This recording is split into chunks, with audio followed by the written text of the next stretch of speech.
So you are watching this series called More Titanic Lies. The original series is on my channel, Village Prisoner Set Free. Now we're going to discover the script for the hoax. Now hoaxes have scripts. That is something in writing that they can go by and pass out to the actors and to the people who set and create the stage and bring the props and give the uniforms and the dresses and the clothing that's needed to perform this play or this movie. And I'll talk a little more about that in just a minute, but let's discover the actual script that was used for the sinking of the Titanic. Or visions of the ship sinking before it reached America. Several psychics are said to have predicted the tragedy. Yet, most of these stories don't bear up under investigation, or are simply coincidence, or are based on hindsight. But there is one perception of the tragedy that is very difficult to explain away. It was in a novel written some 14 years before the Titanic went down. That was a fellow named Morgan Robertson, and he was writing these novels. At the time they called them the penny dreadfuls, and they really were. They were corny, they were horrible to read, and he actually wrote some horrible things about people. Yet he did manage to somehow hit almost right on the dot with things such as the Titanic. He described the ship almost exactly the dimensions of the Titanic that set sail on an April night and struck an iceberg and went down, and a lot of people's lives lost because it had too few lifeboats. Very much the story of the Titanic. And even beyond that, as you go through his other books, his other stories, you find some pretty shocking things. You find out in another one of the stories that the Titanic had a sister ship called the Gigantic. And this ship is described being stricken by a torpedo or a mine, and the ship's stern rises in the air during daylight and goes down even faster than its sister ship, the Titan, went down. Interestingly, the Titanic had an almost identical twin sister ship called the Britannic that was built after the Titanic was built. And this ship was, after the Titanic sank, they changed the name of the ship. The sister ship was originally going to be named the Gigantic. Okay, so you have three ships: Olympic, Titanic, and Gigantic. Gigantic becomes Britannic. Now, the one that is the actual physical ship that you can set foot on is the Olympic. The Titanic is a mirror image. In other words, it never existed. And obviously now I know the Gigantic or the Britannic was also just another mirror image of the Olympic, because the Britannic is going to undergo tragedy as well. It's going to strike a mine or get a torpedo, just as the book said, just as the script said.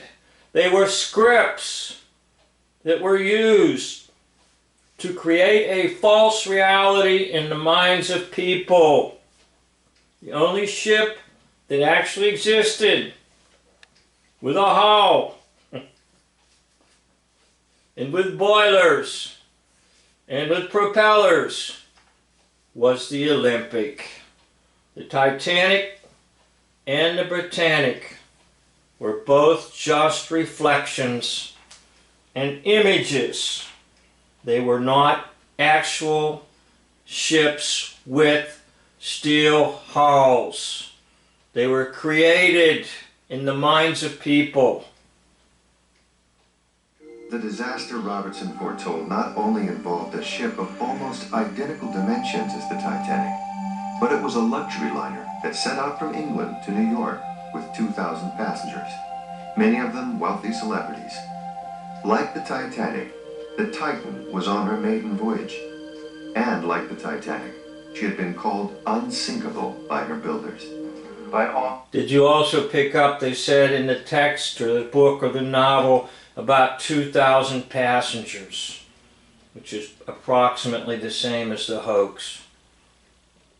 Accounts, both the fictional account of Morgan Robertson and the real accounts of those who have researched the tragedy, the Titanic was from the beginning what most sailors would call an unlucky ship.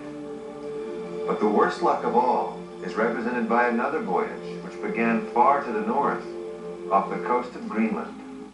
Okay, we're going to talk about that in another video. The voyage of the iceberg. But let's get back to the idea of scripts or text that can be read and can be used for all the actors and all those who are creating the scenery, all those who are setting the stage of history, all those who are working with the media. They have to have something to go by so that, in a sense, everyone is on the same page.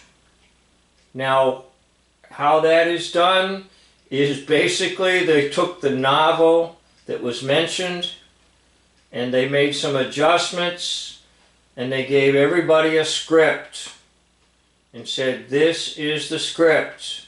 This is what we are going to do. This is the hoax. Just like in making a movie. Everyone has a script. Everyone has the text. Everyone has actually even some like drawings where they can imagine things so that indeed it all comes together as one presentation. So the script was put before you in that novel and it was matched almost completely, word for word, in what was presented as history. Now, just as a footnote, this is how the hoaxes are done.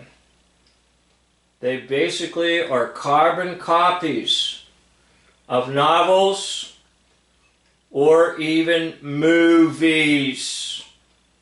The prime example I like to use is 3 Mile Island.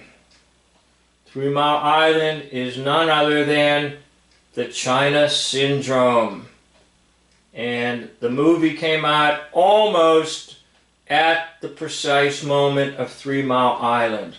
I forget whether it was out a few days ahead or a few days after. I think it was actually out a few days ahead, but I forget.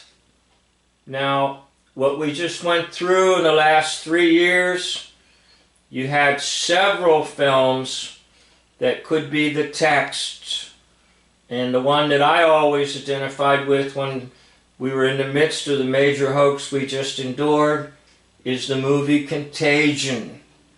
And on the cover of the movie Contagion it says, "Nothing spreads like fear." And indeed, that's what we witnessed, the spread of fear. So all these hoaxes have some type of text or script or something that they go by.